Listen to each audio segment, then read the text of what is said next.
मैं जानता हूं मेरे दोस्त कि मेरी परेशानी दूर करने के लिए तू वहां चोरी करने गया था।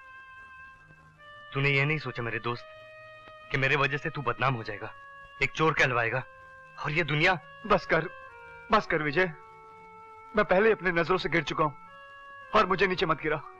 ये तू क्या कह रहा है यार? तू नहीं जानता मैं कितना बड़ा कसूरवार हूं, कितना बड़ा गुनहगार हूं। गुनहगार? हाँ, मैं ही वो गुनहगार हूं। आज तक एक राज, एक पाप मैंने अपने सीने में छुपा रखा। वो खुदगर्ज, वो बेरहम, वो मतलबी इंसान कोई और नहीं बल्कि मैं खुद हूं। मैं ही वो चोर हूं जिसने तुम्हारा बैग बस स्टॉप से चुराया था। क्या? वो चोरी तूने की? हाँ, मैंने वो चोरी की थी। मैं ही वो चोर हूं क्योंकि चोरी करना मेरा पेशा है, मेरी रोजी रोटी का जरिया है। कमीने,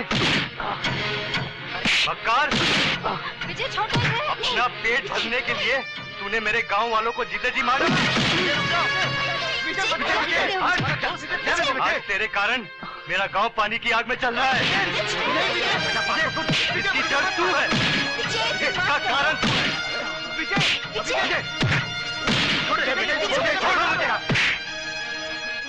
आज मैं तुझे ऐसा सबक सिखाऊंगा कि तू जिंदगी भर याद रखेगा। हट जा राधा, जाने दे इसे। बाबा आप नहीं जानते इसने मेरे गांव वालों के साथ क्या किया है। मैं इसे नहीं छोड़ूंगा। बेटे बस करो, बेटे बस करो। अरे अंकल, मैं क्या माफ करूंगा इसे तो आपका गॉड भी माफ नहीं करेगा। अरे मगर एक दोस्त तो माफ कर सकता है। अरे भाड़ में गई ऐसी दोस्ती और ऐसा दोस्त। आज से मेरा और इसका कोई लेना देना नहीं। अब मैं यहाँ एक पल भी नहीं रहूंगा। अरे विजय विजय विजय विजय विजय, अपने दोस्त को इतनी बड़ी सजा मत दे, मुझे माफ कर दे। छोड़ दे मुझे। विजय विजय, दोस्त के लड़खड़ाते कदमों को एक दोस्त ही संभाल सकता है। विजय भैया, कोई आदमी इस दुनिया में शौक से चोर या मुजरिम नहीं बनता। गरीबी, भूख और मजबूरी उसे बना देती है। विजय, तुमने जो कुछ भी सुना वो इसका गुजरा हुआ कल था। भूल जाओ उस कल को, माफ कर दो इसे। बेटे, तेरी वजह से आज उसके अंदर एक नई अमर ने जन्म लिया है। उसे छोड़ के मत जा बेटे। हाँ विजय भैया, कहते हैं जिसे माँ बाप नहीं सुधार सकते उसे कभी कभी दोस्त सुधार दिया करते हैं। हाँ भैया, माफ कर दीजिए उन्हें।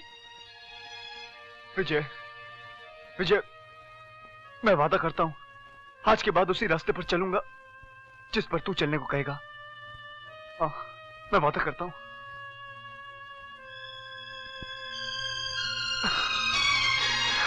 विजय,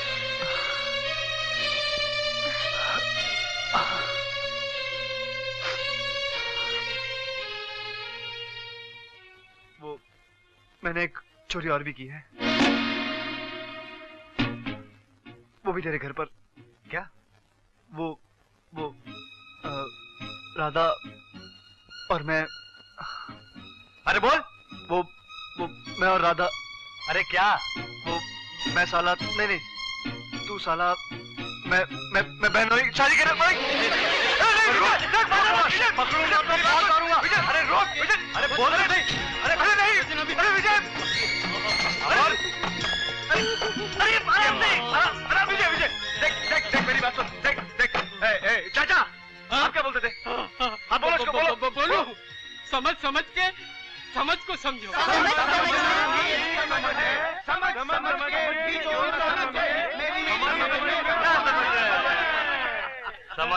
समझ गया। तू समझा? अरे मैं तो सब समझ गया, तुम लोग सब।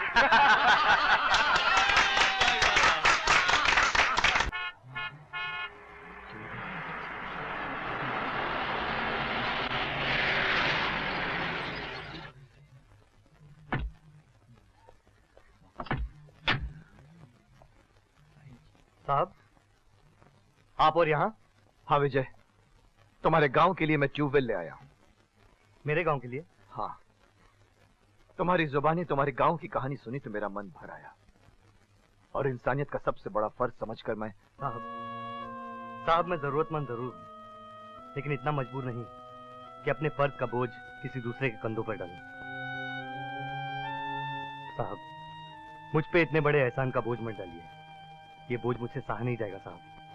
वाह, उस रोज तो तुम अपने गांव की तबाही पर रो रहे थे, पानी की एक एक बूंद के लिए तड़पते हुए इंसानों की तस्वीर दिखा रहे थे, आंसुओं में डूबे हुए अपने गांव की कहानी सुना रहे थे। और आज जब मैं तुम्हारे उसी गांव के लिए ये ट्यूबवेल लेकर आया हूं, तो तुम्हारा जमीर जाग उठा, तुम्हारे अंदर की खुददारी बाहर आकर चिल्लाने लगी। अरे मैं कौन सा दानवीर कर्ण हूं जो तुम्हें ये ट्यूबवेल दान में दे रहा हूं? अरे तुम पर ये कर्ज है, जिस दिन तुम इसे चुकाने के काबिल हो जाओगे, आकर मेरा कर्ज चुका देना। सनी साहब ठीक कहते हैं, हम भी बस्ती में आपस में आटा चावल घी उधार लेते हैं ना, जब वक्त आता है वापस कर देते हैं। विजय, आजकल तो एक देश दूसरे देश से कर्ज लेता है। बेटे, चोरी करना गुनाह है, किसी को धोखा देना पाप है, उधार लेना पाप नहीं है। हाँ भैया, बाबा सही कह रहे हैं। आपके ये एहसान ने तो मुझे सर से लेकर पांव तक खरीद लिया है। आपका ये एहसान मैं जिंदगी भर नहीं भूलूंगा साहब, और सबसे पहले आपका कर्ज चुकाऊंगा। विजय, कर्ज तो अकेला नहीं चुकाएगा, हम दोनों साथ मिलकर चुकाएंगे।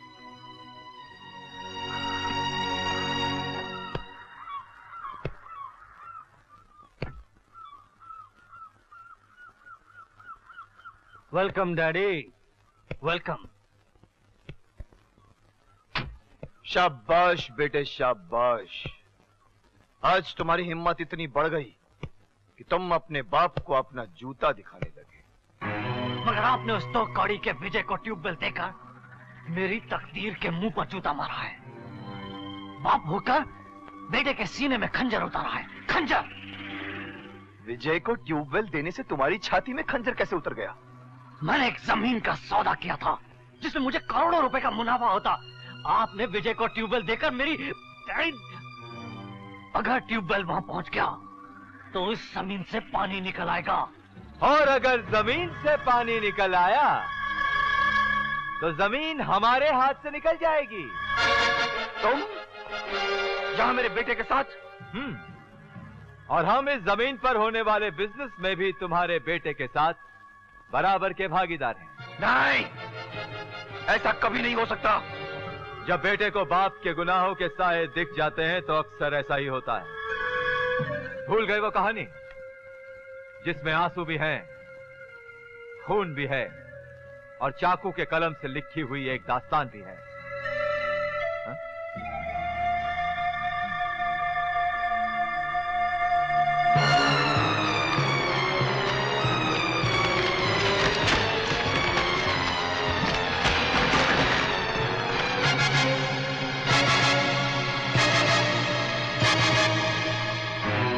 डैडी, कल तक मैं आपको एक महात्मा, एक देवता, सच्चाई के रास्ते पर चलने वाला हरिश्चंद्र समझता था, मगर आपके हाथ तो खून में डूबे हुए हैं। आपकी कल की परछाइयां तो खून में सनी हुई है। छी, छी, मुझे तो आपको बाप कहते हुए भी शर्म आती है। बेटे, ये जुर्म मैंने नहीं किया है। ये खून एक साजिश है जिसका जाल 15 साल पहले इसने और इसके भाई लंकेश्वर ने बुना था। इन दोनों ने मुझे अपने जाल में फांस लिया था। मैं बेकसूर हूं, बेगुनाह हूं बेटे।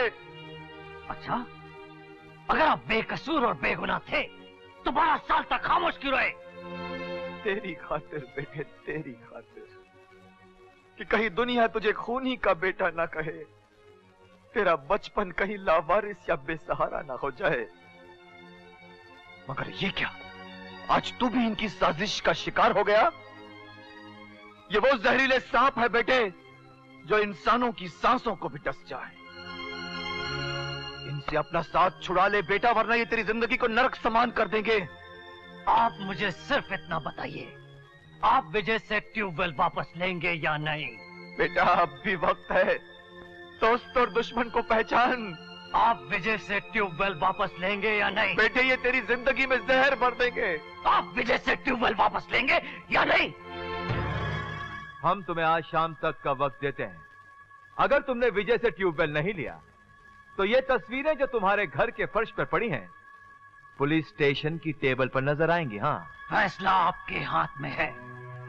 विजय से ट्यूबवेल वापस लेना चाहते हैं या फांसी का फंदा अपने गले में डालना चाहते हैं? आओ पार्टनर, चलो।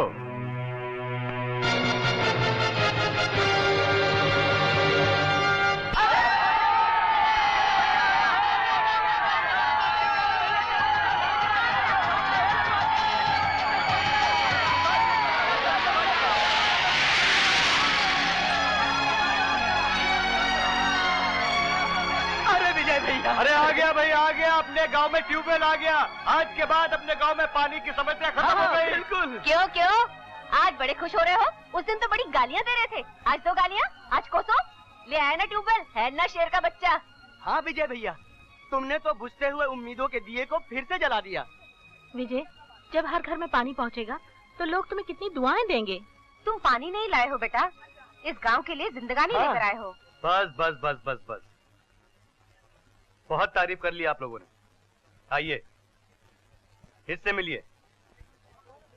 ये है मेरा होने वाला बहनोई अमर। नमस्ते अमर बाबू। नमस्ते। मुबारक हो, लगता है अब आप भी हमारे गांव से जुड़ गए हैं। सिर्फ ये नहीं, ये भी अब इस गांव से जुड़ गई हैं। ये है मेरी होने वाली भाभी।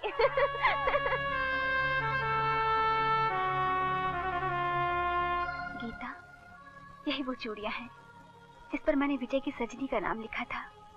सोचती थी जो विजय की सजनी बनेगी, ये चूड़ियां उसका नसीब बन जाएंगी। तुम बड़ी नसीब वाली हो गीता।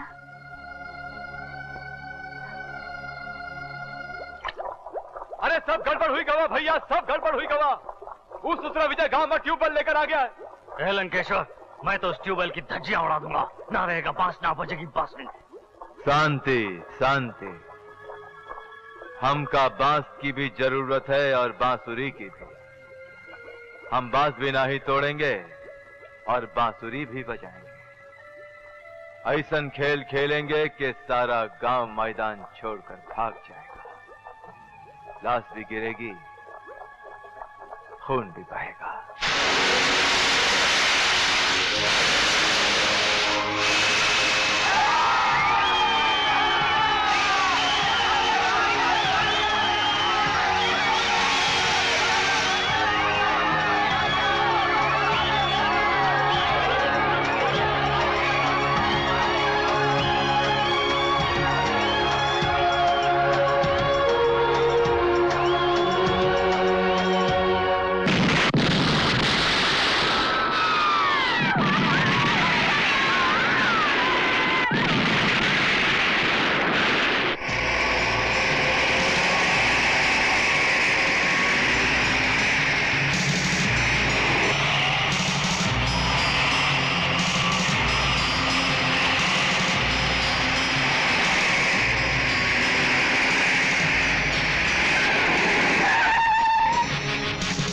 गांव वालों, हमरे जीते जी गांव में सिर्फ खून बांटा जा सकता है, पानी नहीं। अबे एक गांव के मसीहा, अरे खबरदार जो एक कदम भी आगे बढ़ाया है तो हाँ, इन झोपड़ियों की तरह सारे गांव वालों के शरीर के चिथड़े करके हवा में बिखेर दूंगा। अरे राजेश्वर, तू भी इसके साथ मिला हुआ है? ए बुढ़े, अरे जहर भी कभी जहर से अलग हुआ है? अरे आग ने कभी आग का दामन छोड़ा है? तो फिर भाई से अलग कैसे हो सकता है? मारो सालों को।